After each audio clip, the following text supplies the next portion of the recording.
How to get a YouTube Premium free trial. I'll show you how to start an official YouTube Premium free trial if you're eligible.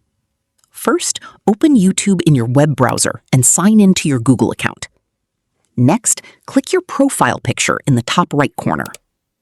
From the menu, select Purchases and Memberships.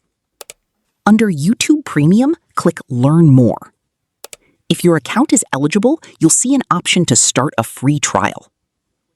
You'll then be asked to choose a membership plan, such as individual, family, or student, depending on what's available in your region. Next, choose your preferred payment method, such as a credit card or debit card or PayPal, if available.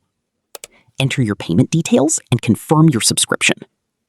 You won't be charged during the free trial period, but your membership will automatically renew at the regular subscription price unless you cancel before the trial ends. Once your trial is activated, you can enjoy all the benefits of YouTube Premium, including ad-free videos, background playback, offline downloads, and access to YouTube Music Premium. And that's it. You've successfully started your YouTube Premium free trial. Thanks for watching.